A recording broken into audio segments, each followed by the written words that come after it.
We're live, babe. All right. Good evening, everybody. Hope everybody had a good week. Stayed warm. I was excited for this, just to honestly talk to you for an hour of uninterrupted talk. Yeah, we had yesterday afternoon together, though. Yeah, we did, but we haven't. This week has been just, we haven't had any free time like without the kids at all. Yeah, not like we're used to. Well, Hayes is going through a dang sleep regression thing right now where he won't go to sleep. He won't stay asleep. Yeah. He was our kid that would sleep for us, like used to. Huck would never have slept good. Yeah. Well, and Huck was off school all week. Yeah. So he was here all week, and then he's got an ear infection, so he was up all night one night. So Hayes is just doing the thing where he, yeah, just won't stay in bed, won't go to sleep, yeah, or we'll go to sleep and then be up in an hour, and yeah, that's just a recent thing too. Like, I mean, it hasn't been going on that long now. So our evening time is all just trying to get him to go to sleep right now. Yeah. So we don't have our talks or right. We usually like to watch Froggy Flips or put the kids to bed and then watch something, spend some time together. Yeah. Yeah, and then Thursday night, Huck, before we went to bed, he was like, he did say, he's like, my ears feel like there's an echo in them. Like, yeah. Which he's been stuffy anyway. Yeah. And then about 2 a.m., he wakes up just in shambles, like just crying and freaking out. Yeah. And then he never went back to bed because his ears were hurting. Yeah. And he ended up having a double ear infection. We took him to the doctor the next morning. Yeah, I felt bad because they were like, "It's pretty bad." Last night was the first time he ever said anything, so I felt kind of bad. But I'm like, he has been somewhat normal. I mean, he was sick, but nothing. It didn't keep him down. That's for sure. He was. So, anyways, he's taking medicine, so he'll be good to go. Yeah. We may be going down to Arkansas to deer hunt now again. Yeah, maybe. Going to try to at least if we can fit it in sometime. So that's exciting. Their seasons last till end of February. Oh, really? It's a long season, man. It is. That's crazy. When does it start? What? I think like normal. I think October maybe. Yeah. I think they have I think Arkansas has an early, like a velvet season, but like an early season, and then it starts October again, I think. Yeah. But the guy that we can hunt on down there has called me and is like, man, they're still holding their antlers and they're still doing their thing. If you want to come up, come down. And I really want to go because I'm tired of this cold and stuff. Yeah. I didn't think about them dropping antlers. Mm-hmm. He has a bunch of trail cameras out, kind of making sure, like, you don't want me to drive down there if they're just going to be all gone, all bald. Antlered, but yeah. And then it snowed again Saturday. That was a bummer. Yep. And but we did get to negative 2 today, this morning. Yeah, negative. I heard someone at church said -6. Yeah. But I don't know. Sometimes the answers get, or temperatures get. Ours said -2 on our way to church. So. Yeah. I know we're kind of complaining to people probably in the north part of the U.S. that are used to this, but we're not used to it. Not that we're not used to it. I don't like it. Not anymore. Yeah. Northern Indiana. This was wintertime in northern Indiana. Northern and southern Indiana are drastically different in a lot of ways. Yeah. Weather is one of them. It's colder, more snow, flat, high winds in northern Indiana. Yeah. I mean, it's essentially like Chicago, the Windy City, like it's all that's all the same elevation or latitude, I guess. Yeah. And then down here you get south of Indianapolis, hills, and the weather is just nicer down here usually. Yeah. Not right now. It's worse down here. The same, yeah. I don't know. Just although Grandma, was it Grandma or Kevin, your dad, were saying today they used to get this kind of weather when they were young all the time. I mean, I think like Grandma has always told me that the weather in the winters were always worse whenever she was younger. Yeah. Which Uncle Mark said the same thing. He was with us today. Which is kind of I feel like not the opposite, because when I was younger we had some pretty big snows, but I also was from she's talking middle about Indiana, 60s, 70s, 80s, I think, like way back in the day, you know. Yeah. She's 95, so could be a long time ago for her. Just interesting. Yeah. I don't know. And she was just like, yeah, and we had to go milk the cows and feed the animals and which I've seen some people like, you know, all the like people starting homesteads and stuff now with like chickens and stuff. And they're like, these chickens were a good idea in the spring. And now it's like not fun. Not only one to just keep them alive in this kind of weather, but two, having to go out and check on them and feed them and or any other kind of animals too. I'm like, that is farm life for sure. Really think about whenever you start doing stuff like that. Oh yeah. And then they usually, I mean, in the wintertime, a lot of times if you have chickens at home, they don't produce very well either. So so you're like, what's the point of feeding chickens? I mean, keep them alive until the spring and they start laying again. I mean, it's too much stress for them to produce eggs. Yeah. Now you can have a good setup. If you got a good setup and stuff, then maybe that's different. If you got to heat it and then you got artificial light for them and that's definitely with chickens. They're I'm not gonna get into this. That's boring for people, but we both work in the ag industry. So. Well, I was going to say that's one of the reasons why that has kept us from getting like, I don't want to say like farm stock, but like animals, like farm type animals. It's just like, I like to be able to go on little trips here and there and not have to find someone to take care of them. Like dogs are hard enough that I don't want to be a pain on someone, but I also don't want to have to feel like I have to stay here all the time. If a good opportunity presents itself, it's like, I don't want to have to be that's here. Part of being a farmer is I know, because we can't have chickens, but we could do like goats or like cows even, but maybe later on in life. But that is not something we really want to do right now. I don't know. I've never had the desire to have a bunch of livestock. So your dad had them when you guys were growing up. A cattle. Yeah, we had a bunch of cow. But I don't know. It didn't seem like a bunch of work. Well, the exception. No, I know I didn't do any work, but so I mean, I did some. I did some. I helped him, but I mean, as far as what he had to do, but honest, I'd say the like biggest pain in the butt part would be like the fence would break somewhere, and you'd have to go figure out where that fence broke, where they would break the fence, you know, and then fix it. And I'm like, that seemed like the biggest pain was always like having to figure out where this fence broke at and having to fix it. And it's like, and when it was what I had to help with when we would get new ones or we'd get calves, was helping to band the calves, and that was quite the task. And then putting up hay in the summer too. He'd always make us help him bale hay and load up hay into the trailers and stuff. So good times. Yep. Built character, that's for sure. We complained the whole time. It wasn't fun for him either. Yeah. Oh, that's funny. Yeah. We built a lot of hay growing up. Like that was a summer job I always did for farmers. Yeah. Yeah. There was always somebody that would hire you usually. Yep. Yeah. That was hard work. Yeah. Well, my aunt always did it too, right down the road from us. So we usually would do ours, or we would go get some from her too, but we'd do ours and then help her if we could. But she usually had teenage boys to help her. She had a son and all his friends and her daughters and their boyfriends and everything else. So I don't know. I had a job at the golf course pretty much my entire childhood. So that sounds like fun.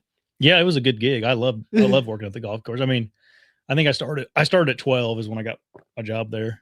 That's cool. But you got free golf and free golf carts if you worked there. So that's, I mean, the money, I literally made $4.35 an hour. Yeah. So, it was more just something to do. Well, I think, you got free membership and a free cart. Yeah. Which is what you were going to buy anyway. So like a way to get. And then it's just kind of like a place for your kids to be babysit.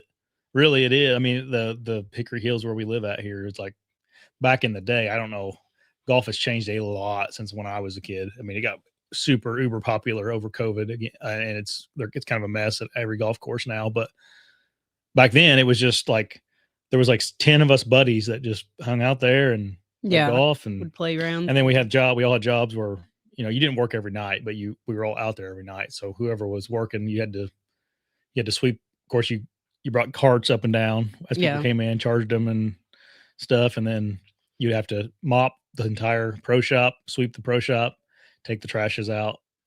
And then that was it. That's all you had to do, really. And then you got to hang out with all the old guys in there and learn Hear things. The stories. Yeah. Things you probably, whatever. And then they always sat in there and played cards too and chit chat and That reminds, that was like, so I didn't work when I was that young, but I didn't get my first job till I had to, which was like my senior year in high school. I think I started working at that. I worked at it was a campground, but they had a store and like a kitchen. They had food and stuff, but I worked in there, and same thing. All the old fishermen would come in after they'd go fishing at the lake, and just sitting there talking to them and giving them their coffee on Saturday mornings. And just, they'd love to just sit there and the big tales, that they would have. That would be entertaining for like a boy to do. Yeah. Well, and that was going to say another thing was you used to have to do the deer check-ins. Like when you got a deer, you actually had to check it in somewhere. So we would have people come and check their deer, and we were a site where you could check in your deer and buy licenses and stuff. And so that was always fun too. I mean, I do remember that now you say that. As far as the archery you worked at. Yep. And they had a picture wall, and it was always fun when like a little kid would get their first one or something, and get up on the picture wall. They thought that was a big deal. That was always fun. That's a thing in the past now. I know. They don't do that anymore. I know. But it is what it is. Yep. I miss golf courses like that. Like I don't really think they exist anymore. So busy, but Dad would literally drop me off on the way to work at the golf course. It's like a free babysitter, and then we'd play golf all day with buddies, and then work if we had to in the evenings or whatever. Dad picked me up on the way back from work. But I don't know. I don't know if kids are like that anymore. They probably are. I could ask Chad, I guess. Yeah. And Max, see if they do that. I feel like too, they like, because we've tried to go a couple times, and you got to get tea time now. And like, I don't know. It seems like there's always something going on, and they don't have tea times because they've got a tournament or some kind of league. Well, it's like used to, they had women's league on Tuesday night and then men's league on Thursday night. And that was it. No. So now there's men's league Wednesday night and men's league on Thursday night. So there's a day you don't get back. Yeah. And then you got women's league that's bigger now on Tuesday night. Yeah. And you got couples league on Friday night nights, now. Yeah. So it's like, when do you go in the evenings? Yeah. And then the scrambles are more popular now. So, Saturday, Sunday, and then there's less golf courses too around here, at least. Yeah. I mean, there used to be 4 golf courses in Seymour. Now there's 1. So, but I only know of 2, I guess, because that one I know was a golf course, and it got turned into like a there's a country club. There was 4 of them out there. There was another one out by the interstate. Oh, okay. But the south part of Seymour. We called it the Goat Ranch. I don't remember what it was actually called, but it was kind of rough. And then there was another one on 11 going out of town. Oh, okay. It's just like a nursing home now. Yeah. So Shadow was the only ones left, but okay. That's enough golf talk. People don't care about that. But if you got a good golf course and you want your kid to have a good job and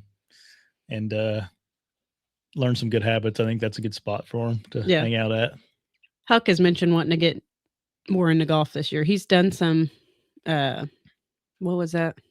Like a camp. Yeah, like a kid's little camp. Yeah, and then we've taken him out there, a couple times, but he asked Dad the other day to go again. We're like, well, not right now. Yeah, right now, 18 inches of So that may be something we try to do a little more often this summer together as a family. I think it'd be fun. I think Hayes will like it too, going out there. Yeah.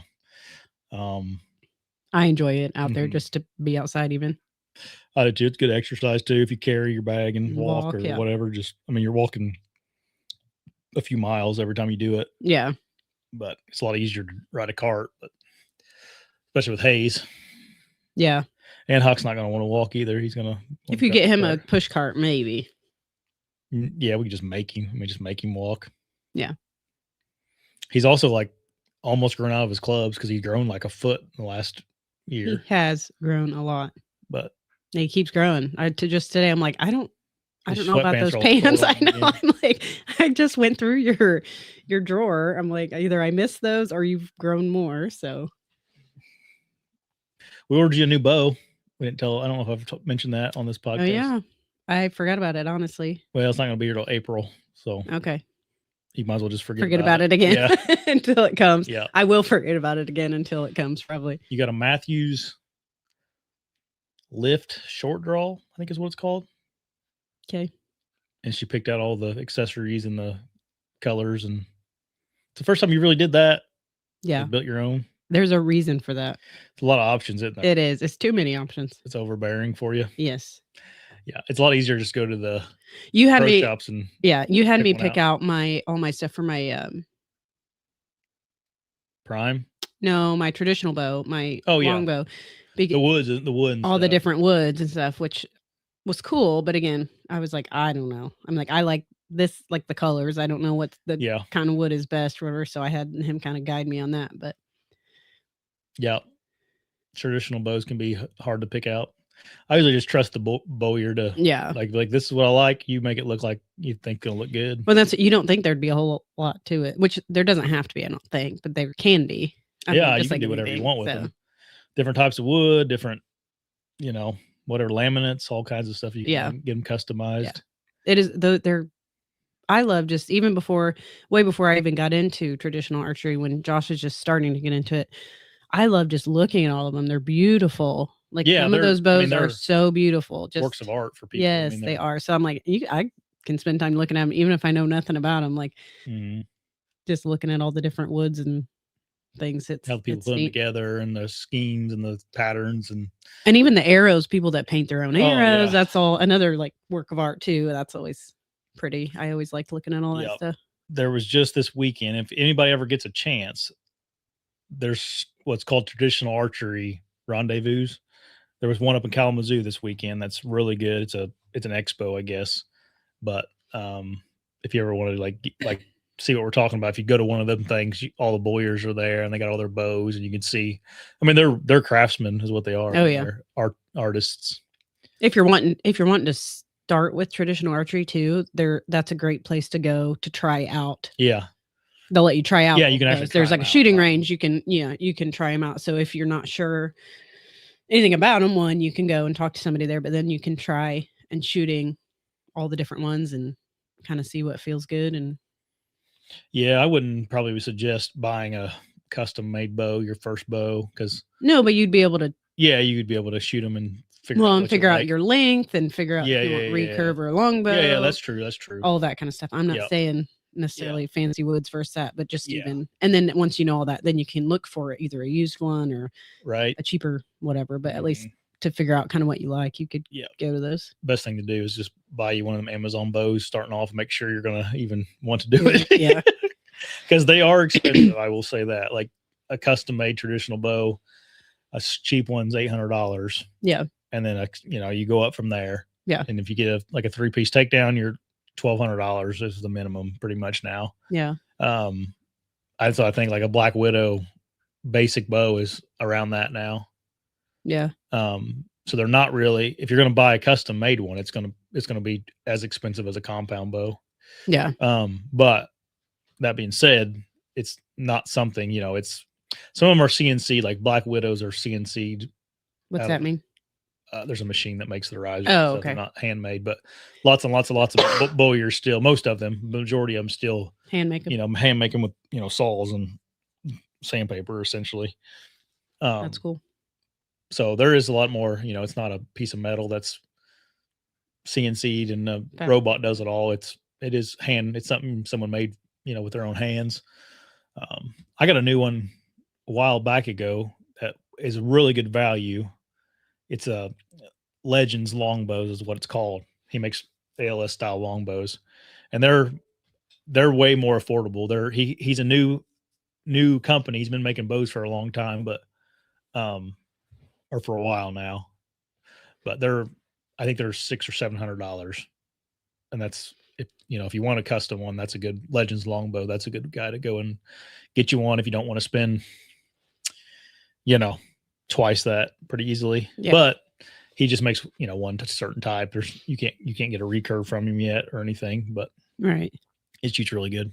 Same kind of bow I shot my big buck with this year, but so it works. Yeah, it definitely worked. Jason Samkoviak used it a lot this year, killed some deer with it. So they're good bows. It just is what it is. It takes a lot of time. I mean, I've made a few bows and they do take a lot of time, a lot of frustrations. I mean, obviously the guys that are good at it are better at it. But yeah, you've messed up a few. Yeah, I've messed up more than I've built. Yeah. Which I don't think that's uncommon for. No, for anything really. Anytime you start making something new, I think this last go around, I really got over it. Like I probably broke 3 of them. I got to make one for my buddy Jordan. he gave me some cash to build one, and I've tried a bunch of times to keep breaking his dang bow, but he's left-handed, so I'm like backwards on stuff, and I just keep breaking them. Yeah, I have to just like refund him and be like, sorry, dude, I tried. This isn't for me. This isn't my gig anymore. Oh man. Anyway, anything else this week that was going on? We've had a lot of people. This is probably a weird transition, but we've had a lot of young people die around us this month. Yeah. Or January. Young, I mean, not young, but like just not like our age, but like people in their 50s and 60s, it seemed like this month. Yeah. A lot of sudden. Yeah. Unexpected. Yeah. I don't want to say it's common, but it seems like end of the year into January is like people die more often. I don't know. Like I've heard that. I don't know if there's a stat this like what month people die more. But it does, yeah. It seemed like that. We were talking about it earlier today with some family, just like it's crazy. I don't know. Yeah. I mean, what's hard is like it's a lot of our like people our age's parents. Yeah. You know, people that are 50s or early 60s dying. It's like, geez, man. Yeah. Mostly heart attacks usually. My great aunt died last night, but she's 80. Yeah, they were kind of expecting. But she had a reaction to some medicine that she took. Yeah. But anyway, yeah, not fun. I feel bad for the family that they're, who I'm talking about, but yeah, rough when someone that young dies in your family unexpectedly. Mm-hmm. But okay, James 5. We don't have as much on this chapter, so it may not. That's why I was chit-chatting longer with you. It's an interesting chapter, though, and this is the last chapter in James for us. So we're going to get through our first book of the Bible in our Rooted and Raised podcast here. And if you guys got like suggestions on what you would like for us to go through next, we're thinking about John 1. 1 John, yeah. 1 John, sorry, John 1. Probably doing like 1 John, 2 John, 3 John in a row. Yeah. Because I think they're shorter. And I've heard they're good too. We almost talked about doing a gospel, but man, it's a daunting thing it wouldn't be a big deal. We could just start it. Yeah. But I don't know. Get these little wins starting off here to keep us going. Yeah, that's what I was thinking too. But just like get through some books, and then you can tackle a big one once we get the hang of this stuff. Right. Because the gospel they'll take us a long time. It'll take us a dang near a year, probably. Maybe not quite that long. Yeah, because I don't know, like we've been doing it a chapter at a time, and like we said today, like this chapter doesn't have a whole lot. It's not very long, and we don't have a lot of notes, so it won't take as long. But we also don't want to just combine a bunch and like go quickly through it, because that's not what it's about. I mean, we want to leave room for good conversations and tangents, maybe, and also spend enough time that we feel like we actually get some good understanding. So yeah, it's not a race to see how many books of the Bible we can get done or anything. Right. And yeah, so if you guys got any suggestions on what would be a good one to go to next, that'd be great. If not, we'll probably just go to John 1. 1 John. 1 John. 1 John. 1 John. No. Yeah. 1 John. Yeah. However you want to say it. Okay. So 5. So I would say overall, just first 5 to me seemed like almost a summation of everything else we've talked about already. I think that's why I didn't have a lot of new notes. Yeah. Because it seemed like it was just kind of reiterating some of the stuff we've already talked about previously in the chapter. Yeah. It definitely like has the same theme as what the rest of the book had. Yeah. It's still good. It's a good chapter though. Oh yeah. You want to just read? Let me see here. Let's read 1 to 6, which is that first paragraph. So this paragraph or section is called "Warning to Rich Oppressors," at least in this version. Again, we're reading out of our what is this? The NIV. The Bible. Now listen, you rich people, weep and wail because of the misery that is coming on you. Your wealth has rotted, and moths have eaten your clothes. Your gold and silver are corroded. Their corrosion will testify against you and eat your flesh like fire. You have hoarded wealth in the last days. Look, the wages you failed to pay the workers who mowed your fields are crying out against you. The cries of the harvesters have reached the ears of the Lord Almighty. You have lived on earth in luxury and self-indulgence. You have fattened yourselves in the day of slaughter. You have condemned and murdered the innocent one who was not opposing you. That's an interesting paragraph. That is. I'm going to... You got notes now? I heard you click your pen. No, I just have a thought. Oh, that's just a nervous habit. Sorry, guys. Don't be nervous. Not nervous. Just one of those things. I don't know if I'm going to say what I'm thinking. Just like a little thought came to mind just with some of the... I'm just going to say some of the news out there right now. That's all. Well, go ahead and say it. It's not a big deal. No, just with the different murders and stuff that have gone on around in the news with the ICE stuff. Yeah. Just you have condemned and murdered the innocent one who was not opposing you. That just made me think of that. Oh. This actually made me think of politicians a lot. I mean, not that, I don't want to put a blanket statement of all politicians are bad people at all. Right. But like the concept of hoarding. Well, just that they make like a modest salary, but somehow they're also worth millions and millions of dollars. Like, and it's kind of off. And they're supposed to be working for us. Well, it's off the basis of, yeah, exactly. Like you're supposed to be a public servant and you're kind of doing exactly what James is talking about here. And that's not, I shouldn't just sit here and crap on politicians, but like, there's others that's an extreme example, right? Yeah. And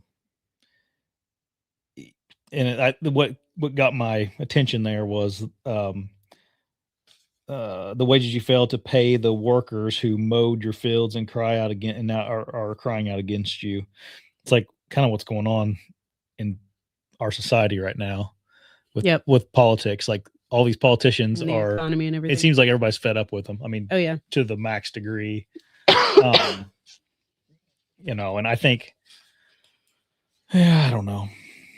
Yeah. I mean, I could do a whole podcast about that. I may do that one day. Do it on your own. Don't pull me into that. Mainly because I am not about up. My mind's going 100 miles an hour, but not about politicians, about hoarding wealth. No, not even that. I don't know. I got my mind went somewhere else. Just about like the fact that we can't even have a conversation in this country anymore. And like the only thing anybody cares about anymore is being right. And you can't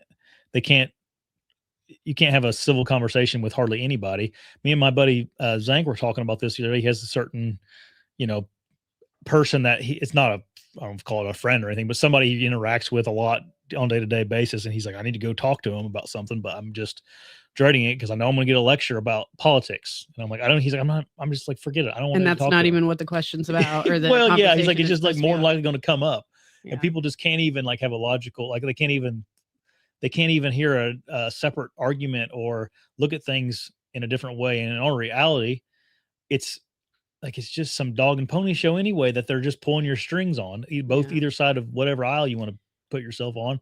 And, they're all in it together. Like, it's just like, this is what they want. Yeah. And it's not, nothing's black and white. Everything's going to need a discussion and an in-depth, I don't know, like looking at both sides in order to fix any of the problems that we have. Yeah. And they're not going to get fixed. To do that. They're not going to get fixed unless this happens. You know? Like, and it just feels like it's getting worse, not better. Maybe something will snap one day or something will happen. You hate for something to happen for everybody to, like 9/11 happened. And then there was a period of time where the US was a little more united. Right. And then we're like, obviously we have real short memories. So, that's a thing of the past that, most people don't even think about it anymore. Yeah. But a lot of people alive weren't alive back then either, that generation, but or not old enough to know or remember it. Right. So, I think this was like,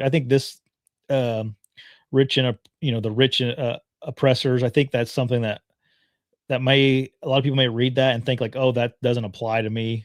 I'm not rich. I don't oppress people. But there's probably some examples you could think about in your life where you like do this on a micro level, right? That God doesn't see as any different than a politician making millions and millions of dollars off of your whatever's going to be, however they do that, inside trading or something. And it's not, it could be related to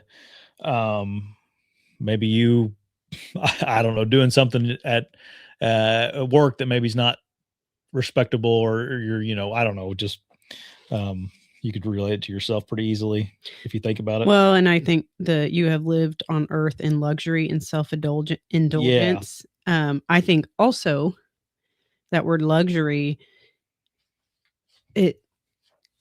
some people don't realize they're living in luxury. They think they're living with their needs. Yeah. But I think people's perception of needs has shifted. Yeah.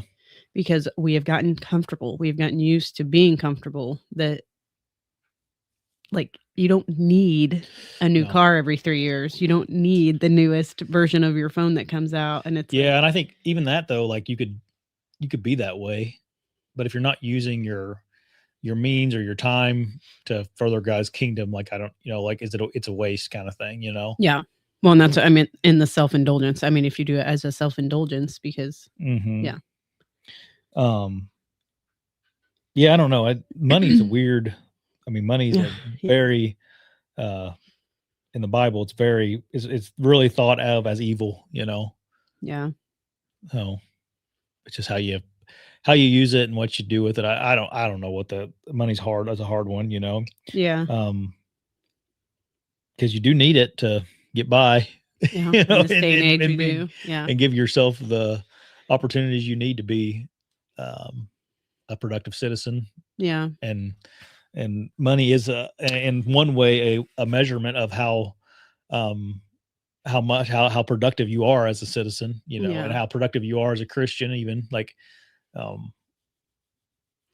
it's if you have, but if you have the money and you are helping others with it, I think that's where a lot of that even has been societally constructed, because I don't know, like we have been conditioned, I guess, to feel like we need physical money, like currency, when a lot of people are trying to go the other way and live, figuring out how to live on their own without needing that, because they don't want to be dependent on, say, the government or politicians to decide how they're going to use that money that they're going to get. Yeah.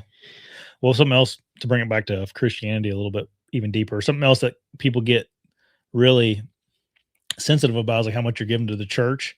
And that's hard because like there's some like very public cases of churches abusing money, and like you see these like mega rich pastors on like that are flying a couple jets into their stadiums that they're filling up, and wearing gold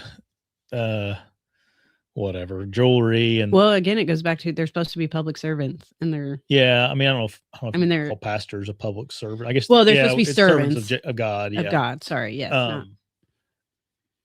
Also, they have a very hard job. Oh yeah. But I don't think not saying that some of that is not fully deserved. It's just like our pastor's great, and I think he's I mean, worth every penny we pay him. Not, I don't want to say have to, like we have to, but a good pastor is very, very valuable for a congregation. Right.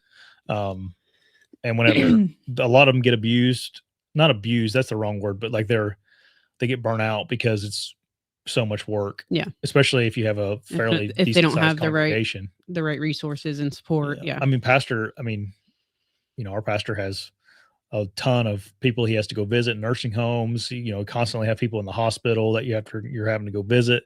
You got schools that are related to churches that pastors have to kind of be involved in. And then obviously you got all the services they have to conduct and organize. And it's a lot to be a pastor. It's a job that's probably undervalued. Because most people, and this brings, I guess you can bring it full circle. You show up on Sunday for an hour and a half, and you think that's all that happens in the Christian world, or in your world, maybe that is all that happens, where you just open your bulletin at church, and that's the only thing that gets opened all week, you know? Yeah. And you're thinking about whatever, the football game or hunting or whatever else, and while you're sitting up there listening. So you don't realize that's why me and you are really involved in our church, and it's kind of nice because you kind of see everything that's going on, the background stuff. Yeah. And like the value of a church for people. Yes. And then I think that's another thing to bring it back to James 5 is, maybe we think of our time. You can think of your time as money, right? Yes. Like as luxuries. Like if you don't have like a ton of money, like me and you aren't. I mean, we do well, but we're not like rich. Like we're not going to be able to donate $100,000 to the church or something like that. Right. But like, we can put in our time to help, and that's sometimes for churches like anymore. That's almost more important. Yeah, we hurt money for volunteers all the time. Just anything. I mean, just everything. Yeah. But, being on boards, going to meetings, making sure things are taken care of, helping with. I mean, you're running it's a business. You're running a building, and people are coming and going, and you got to pay the bills, and like that doesn't just happen. Someone has to do that. And even just being involved as part of a community too, like creating that community space for others. So like helping out. We were talking about kind of everyone that's passed away recently, like helping out with those funerals, and sure that's super stressful. That family feels supported and has the things they need to make that run. And then they use the space, somebody to help set that up, clean that up. And as a pastor, you're like, you're expected to go in there and make people feel a little bit better. Like, it's like, it's a rough thing. And then, pastors get close to their congregation members, and they're the ones passing away. So that's, I know like whenever some of our family members passed away back, Pastor Belk was our pastor back then. And like, we were real close to him, and it's rough on him, to go in there and have to, pray over someone that's getting ready to die and just keep it together. And, anyway. Okay. Speaking of suffering. Yep. Go ahead. Patience in suffering. Read the next section. Patience in suffering. Be patient, then, brothers and sisters, until the Lord's coming. See how the farmer waits for the land to yield its valuable crop, patiently waiting for the autumn and spring rains. You too, be patient and stand firm, because the Lord's coming is near. Don't grumble against one another, brothers and sisters, or you will be judged. The judge is standing at the door. Let me stop there. Yeah, no, that's good. Okay. Patience. That's the one that. I was like, I circled be patient. Like, oh. Yeah. Well, I mean, we've probably talked about this in the past, but like the instant gratification culture. Oh, I mean, we talk about that in hunting a lot, Yeah.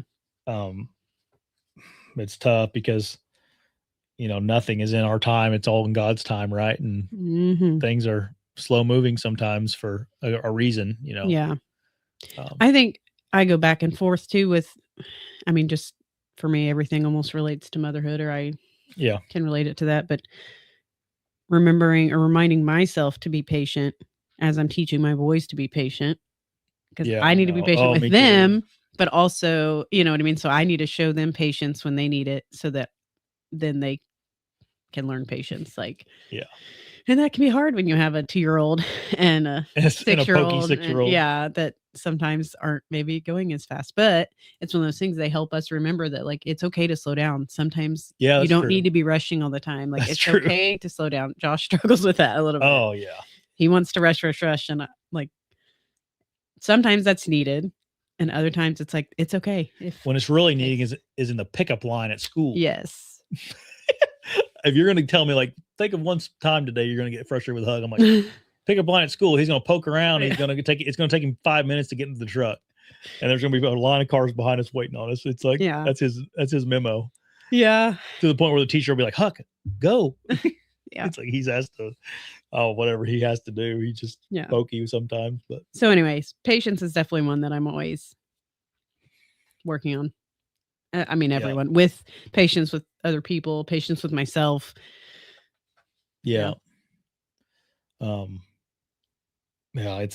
really is like, you have to be patient doing stuff like this. Like, this stuff is so daunting. I think people get overwhelmed with the Bible because, like, it is a gigantic set of books, right? It's some of them are hard to understand, and we want to be able to just read this thing and be like, okay, I get it. But like you have you would any other book, like a story. Yeah. And you have to be okay with like, okay, let's take a bite of this. Let's read James 5 and let's dissect it. Chew on it a little bit. Yep. And then go on the next. But then like in 10 years, you're going to have if you do that every day, whatever, you're going to have a good knowledge of what you want. And you'll be a better Christian because of it. That reminded me of it's hard to start, Oh, I just lost my page. But that reminded me of a really good quote that I thought I had it written in here, but I don't. And I know I told it to you from the women's retreat I went to. I think it was Scripture is to be drank from, not to be. I'm not saying it right. You know what I'm talking about? Like sip, not chug or something like that? Yeah.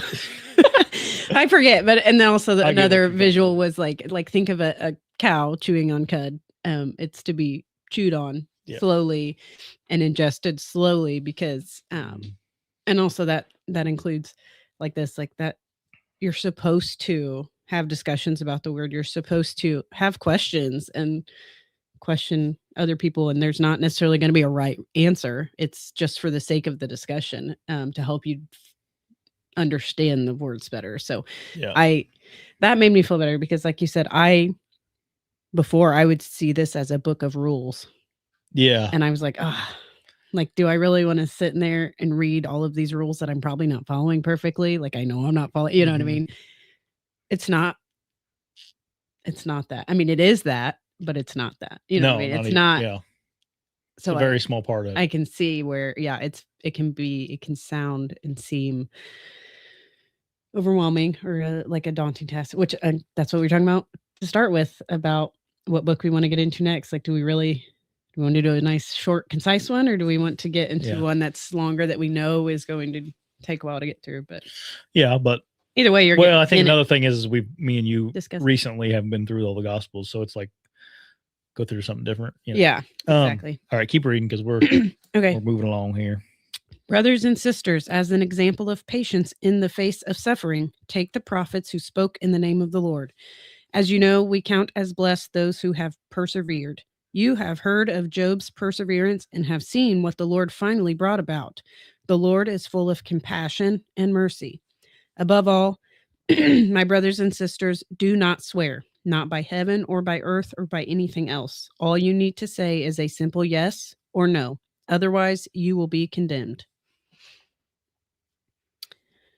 So I have circled compassion and mercy because once again, I like to remember that the Lord is compassionate and merciful, of his 5 characteristics that I like, that he made us in his likeness to be about. So that's what I had there. And then also do not swear. Yeah, which we covered that a little bit. Right. A couple episodes ago, I think. Yeah. I think there was, I don't remember if this was something I talked to you about or someone else, but at the end where it says all you need to say is a simple yes or no. So I think in this instance, do not swear means like you don't have to say like I swear that that's true, because you should always be speaking truth. You should never speak anything but truth. So there's no reason that you need to swear that this is true. Do you remember that discussion? Yeah. I forget what it was. It was in another book that we were reading and we're talking about together. Yeah.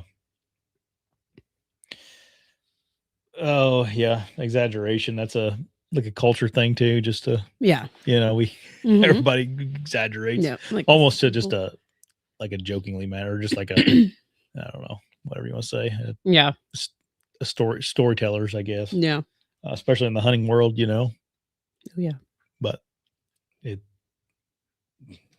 don't know if, if that's a sin. It probably is, but it's like, something you got to be aware of yourself. Some people are worse than others. We all know those folks, that are exaggerators, but they're also entertaining people. So kind of thankful that they're that way sometimes, as long as you're aware of that and can, decipher through it. Dang, I had another thought in my mind while I was talking, and it left me again. Sorry. I may think of no, it's not your fault. Oh. But, I may think of it here in a second. Something I was me and Hawke were reading the Bible the other night. It was something we and him read, and it sparked my memory about something, but I can't remember it now. I don't think I have any real, like you said, this is a little bit of a repeat from earlier chapters. You got anything else on that? Nope. So yeah, that's just do not exaggerate, do not lie. Simple as yes or no. Go ahead and keep going through 13 there. Okay. 13 to 18, maybe, is that? Yeah. Okay. The prayer of faith. Is anyone among you in trouble? Let them pray. Is anyone happy? Let them sing songs of praise. Is anyone among you sick? Let them call the elders of the church to pray over them and anoint them with oil in the name of the Lord. And the prayer offered in faith will make the sick person well. The Lord will raise them up. If they have sinned, they will be forgiven. Therefore, confess your sins to each other and pray for each other so that you may be healed. The prayer of a righteous person is powerful and effective. Elijah was a human being, even as we are. He prayed earnestly that it would not rain, and it did not rain on the land for 3.5 years. Again, he prayed, and the heavens gave rain, and the earth produced its crops. My brothers and sisters, if one of you should wander from the truth and someone should bring that person back, remember this. Whoever turns a sinner from the error of their way will save them from death and cover over a multitude of sins. So that section is, about the power of prayer. Mm-hmm. That's something that's super important to me. Like I make Huck pray all the time. Yeah. Like pray out loud to me. And it's not because like I want him, like I'm not like, it's not like a chore for him or anything. I just want him to know how to pray. Yeah. I want him to be comfortable. Yeah. Because that is something I'm still learning to do myself. And that is something I'm working on as well as, like praying first before you worry. Like I'm a worry wart. Oh yeah. So like stopping in my worry and being like, okay, let me pray about it first.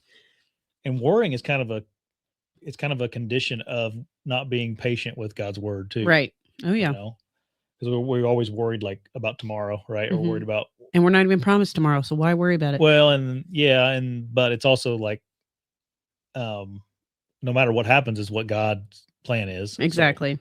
So, it's going to be okay. Whether it is okay or not in your mind, it doesn't really matter. I think this too talks of the importance, kind of what we're talking about, of the. It specifically says call the elders of the church to pray over you, but just having others pray with you and for you when you need it. That community sense that you can volunteer your time on, like it is important for obviously a ton of reasons, but that is something that we should do as Christians, is want to pray for others and to help them through that as well. I do bad. I'm a horrible volunteer because I'm always like, not that I feel like I do it sometimes because nobody else is doing it and it annoys me. Yeah. You know what I mean?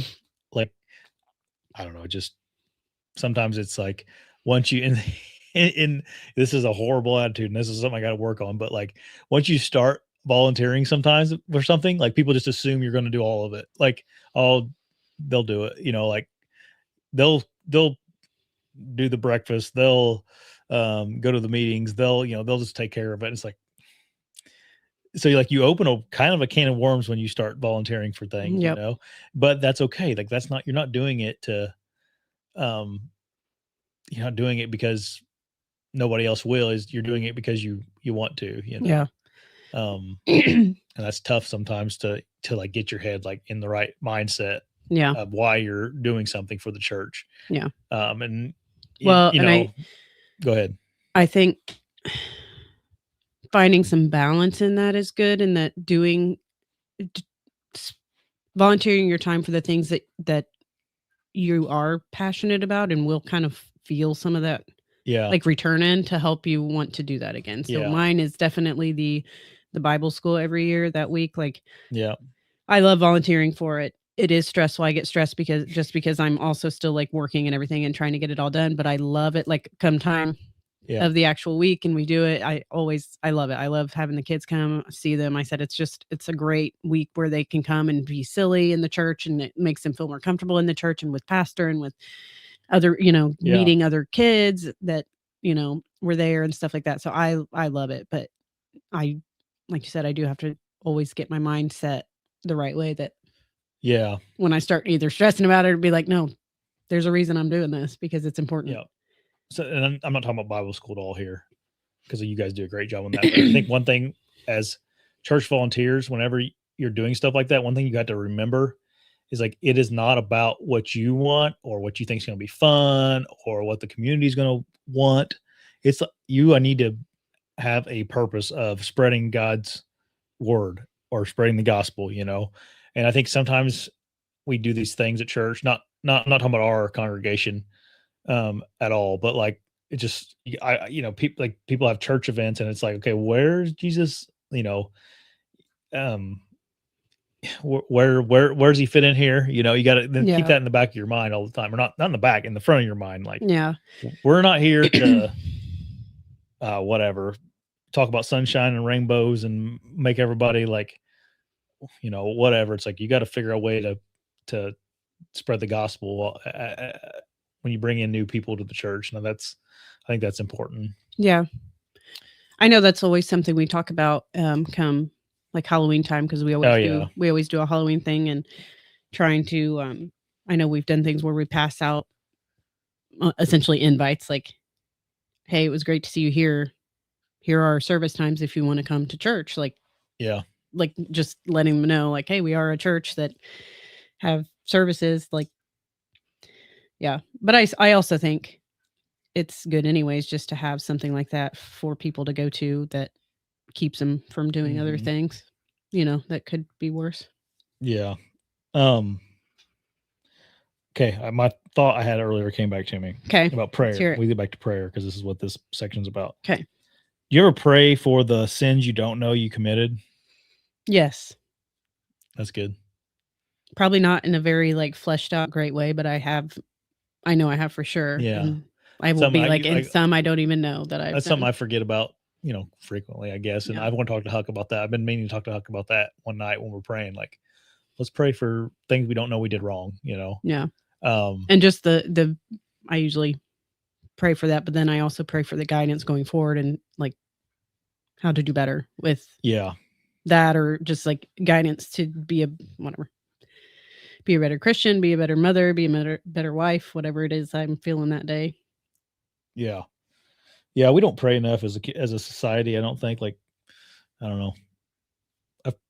I've gotten better about it, but a lot of people just pray during dinner. Like you'll pray during dinner, but you won't pray at breakfast or that's lunch, I was gonna say. Like, we've tried to be a little more consistent on, even if we're like out to eat, we still pray, because we pray every night for dinner here at the house. But if we're out to eat, we try to pray. And like you said, we may not always do breakfast or lunch, but we're also not always sitting down there together. I will try to do it, myself if I'm sitting down to eat, but I'm not gonna say I'm great at it. I think where you a lot of times lack is like easy to pray with your family and stuff, but when you're out and about with friends or just at an awkward place, it's hard to do. It's not.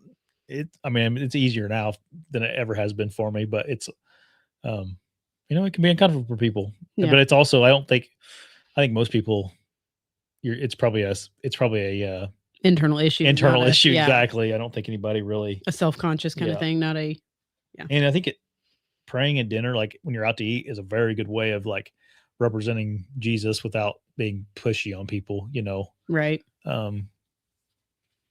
think people notice, whenever a family's praying together or something, and it might spark it's kind of a chain of events for people. Yeah. Something to think about. It's be a good way, especially if you're uncomfortable.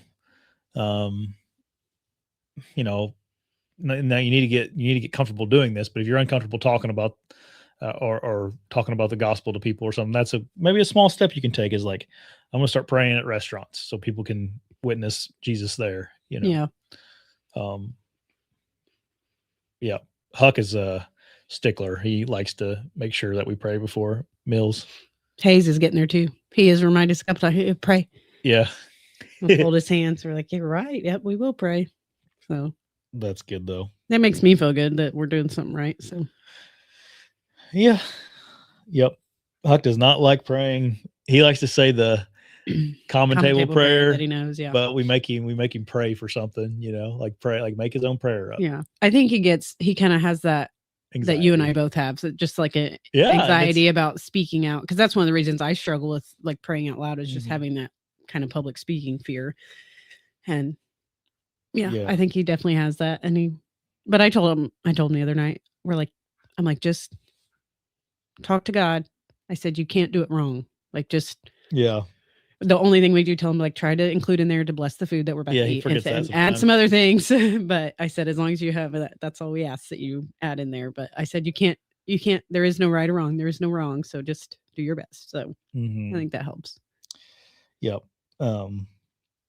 But in general, just praying more often, just, whenever you need it, like you need something, or you're thankful for something, or like, that's always a good time there's never a bad time to pray and constantly be praying, but that's mine. I've tried to do more instead of only praying for when I need something or when I'm scared about something, is praying when I'm grateful, when I notice something and I'm just like overwhelmed with thankfulness, that actually praying about that. Like, obviously, once again, especially since we have kids, I'm always like we talk to each other. We're like, these boys are great. Like, but taking that moment then to also thank God for that is important. Yeah. There's nothing better. Listen to Huck pray, like when he gets on a roll. Too. Like, it's so cute. Prays for his brother, and he even said thank you for his dogs the other day. Yeah, I was surprised about that. Even what did he say? Even Rosie, or something like that. Yeah. Oh, sorry, I'm a woman and I get emotional. No, it's okay. Talk about kids sometimes. Yeah, well, they're pretty special things. They are. I think we kind of got through everything I was wanting to get through tonight. Do you have any notes over the last part where it's, if you were to bring a person back, whoever turns a sinner from the error of their way will save them from death and cover over a multitude of sins? Did you have anything on that? I got to reread that. Sorry. You're okay. Where are you at? 19 and 20. Oh yeah. The very bottom. Yeah. I should know if you had any. If one of you should wander from the truth and someone should bring that person back, remember this: whoever turns a sinner from the error of their ways will save them from death and cover over a multitude of sins. I guess just showing the power of prayer that it can have on someone. I do actually. Yeah, I think he's just saying like we're kind of responsible for restoring one another, Oh yeah, that's a good point. Yeah. In love, like in. Yeah. You kind of talked about that I think it was last week, about like not only like it's easy to remove ourselves from people that don't maybe align with your thoughts or whatever, but now as a Christian, it's our obligation to try to get that person, to be more like God, Yeah, and I think in our society now, we we define ourselves more on political beliefs than religious beliefs anymore. Yeah. Like it's real easy for people to talk about politics in the US at this particular moment in time. Real hard for them to talk about, what happened in Matthew, Mark, Luke, and John, And I think that's one thing that we really struggle with is we identify ourselves as I'm a Republican, I'm a Democrat, I'm neither. That's another thing is people like, oh, I'm neither. It's like, okay, well, what I mean, and we almost turn it into a religion. You act like I don't know exactly what I'm trying to say here, but like it's as in both sides of the aisle and in the middle use it as some kind of a religious moral stance that they're making.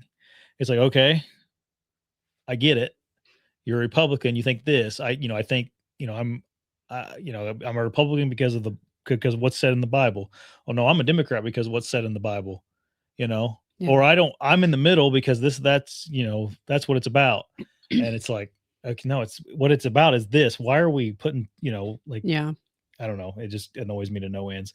But people will argue about left and right stuff, but they won't argue it for Jesus, For God, yeah. It's just like whatever societal thing is going on in the world. Super annoying. Yeah. But and honestly, I feel like there are times where it's so apparent. I don't know. Like sometimes I think like, how could you think any other way? But people have, I don't know, gone crazy a little bit. But. Yeah, for sure. Do you know what I'm saying? Like sometimes you see a scenario or something comes up or a viewpoint or whatever. Yeah. And you think, well, who wouldn't agree with that? Where it's hard is when people are so close-minded that they don't even give another, like it's just whatever the right says is what I believe, whatever the left says is what I believe in. Because they've already.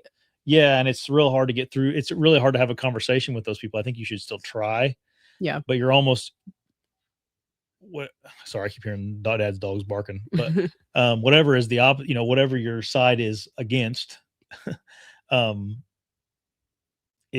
you're made out as some kind of evil being, and that's what's hard to have a conversation whenever people have that mindset that whatever, if you disagree with me, you're evil. And that's hard to get past for people. Yeah. Oh yeah. To people. Well, that kind of goes back to what you're talking about. Like, it's but hard again, to even have a conversation. Well, open. What's the problem is those people are identifying themselves with worldly things and not of, the Bible. Yeah. I've heard a lot about that lately. Yeah. Yeah. And then also like, this is what drives me to no ends insane is like, we don't freaking know what's going on. Like, like you think, you think you got to figure it out. There is 4,000 other things going on behind the scenes that nobody knows about. Yeah. And like to even think that you have an idea, even if you are involved, is insane to me. Like there's so much misinformation, so much AI generated stuff. Someone on Facebook the other day posted some like a fake Donald Trump account, and I am not defending Donald Trump or whatever, President Trump by any stretch of the imagination, but it said something ridiculous that like a tweet or a X, whatever they call those things now, social media post where he said something like, you should never be carrying guns in the streets. And of course people were all upset that he said that. It was fake. He didn't say like it was a fake article that's getting, or a fake tweet that's getting passed around. And then it just gets people so riled up like, he's wanting to take away our guns now. And it's like, calm down. Like just think about this for a minute. Go do some research, make sure this is real before you share it all over the internet. Yeah. But it's already too late because, and even the guy that posted, I put him like, I think this is fake. I looked it up because I was like, what the heck? Yeah. But I'm like, okay, I'm going to look into this.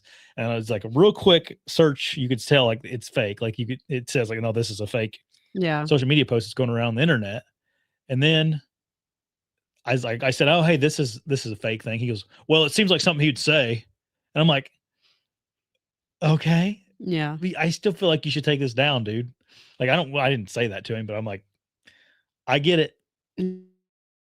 Seems like this is the problem right here. Yeah. You know what I mean? Like a lot of hate getting spread around for some of it's deserved. Don't get me wrong, but it's like, man, why do we have to do crap like that? But yeah, I just like it's not gonna worry about it till it. No, kind of it's just.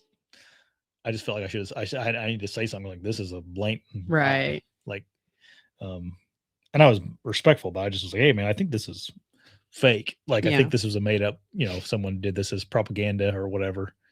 And then you always hear stories that like some ridiculous percent of the internet is made up of like bots from other countries that are just kind of fake. I mean, just propaganda bots. And I have seen that on some of my posts, like whenever, like, cause I have some posts on social media that have millions of views, and like, you'll start to see like real odd like statements that are just like, they're almost like, feel like they're copy and paste statements that just to poke like people to get them, it's usually my memes where I have like President Trump doing something silly and is ready to hunting. And then there'll be like real fake looking accounts that just post comments about him to like get people, and it works. Like people in the comment section. But isn't that good for you anyways? Well, like it's activity. It's activity on your. I would rather not be in there. Well, yeah. But I mean, I delete some of them that are like this isn't what this is about. This is a joke. Like, it's just a joke about something silly he said that like you can like turn it into something hunting related. Yeah. It's not out of context. It's not a political thing at all. It's right. It's just a funny thing that because I like those things. Those are my favorite things to do. Is make memes, but because they're funny. Sorry, I got on a tangent, babe. All right. I know you can make you super uncomfortable. I need Patrick on here for stuff like that. Yeah. Yeah, that's a Patrick talk. Yeah. Honestly, it's just I don't know. I'm not very well educated politically. We'll just say that. So I don't feel comfortable saying I don't feel like anything. I don't feel like most people are. That's the problem. That's recorded. Yeah. Well, that's why I don't. That's why I don't. Yeah. Engage in any of that. I'm not engaging in politics. I'm engaging in, you don't know anything about politics. Most people don't, Yeah. Is what I'm saying. And that's what's frustrating is people act like they do and they don't. Yeah. There's probably all kinds of bad stuff going on behind the scenes that we don't know about, that we don't want to know about because, who knows, but yeah. Has anyone said anything different they'd like to get into after this? No, I don't know. Leave a comment about what you guys would like us to do. Even if we don't get to it this next time, maybe we'll get to it. I wouldn't mind. Have you read Job? Mm-mm. Really? Let's do Job next. Sorry, we can do John. We can do 1 John or John 1 John. You got to learn the name first. But yeah. How long is Job? Short. We can. Whatever. It's a rough book. As in? It's just intense. Like it's a good one. Rough to read and understand, no, rough not that. Like just like Job. Very straightforward. Very hard lesson to learn in Job. Not around the bush kind of thing. Job is you ever heard of the patience of Job? People have the patience of Job. Yeah, right here. Yeah, that's what sparked. we just read it. Well, that's what sparked it, was because of the Job's perseverance. James, but God essentially destroys his life to test his patience. Heard, but I don't think I've ever read it. I mean, I'm sure I've read verses, but not the whole book. Yeah, he kills his kids. He gives him the disease where he has sores on his feet and mouth, his hands. Makes his community turn on him because they think he's doing something wrong because he's sick. Well, don't spoil it for us. Let us read it. Okay. No, I'm just kidding. It's Job, the patience of Job. Maybe we'll do that next. We'll see. Let's see here. I don't think there was any. Can you do a poll? Do a poll and put like 1 John, Job, or a gospel or something like do like 2 or 3 or 3 or 4 options maybe, and let people vote before next week, and then we'll surprise them with what we decide. Although I guess if they want to read along, maybe the day before you can post what we decide. Chase, we did make us a new studio. I'm reading the comment section here. Oh, yeah. So been a couple weeks though. We've had it for 3 weeks now, 3 episodes, right? Yeah. So this is our guest episode / me and Maddie doing these rooted and raised episodes. So Alex, thanks, buddy. I also need to get to Acme and pick up that silencer from you. Sorry, dude. It's hard for me to get away during office hours. And we've been busy on the weekend, the snow and stuff. I gotta go get my tractor too, babe. You gotta remind me to do that. I keep forgetting to go get my tractor. Okay. All right, everybody. Thanks for watching tonight. Thanks for getting on. You gonna say a prayer? Oh, yeah. I gotta pray. I gotta pee too, so let's suck her up. All right. God, thank you for giving us this platform to share your word. Thank you for giving us the book of James to teach us patience and kindness to others. Please help us take these words from James and incorporate it into our lives to grow your kingdom. Please bless everybody this week. And we thank you for everybody that listens. In Jesus' name we pray. Amen. Amen. All right, everybody. Thank you. Hit the subscribe button. Bye.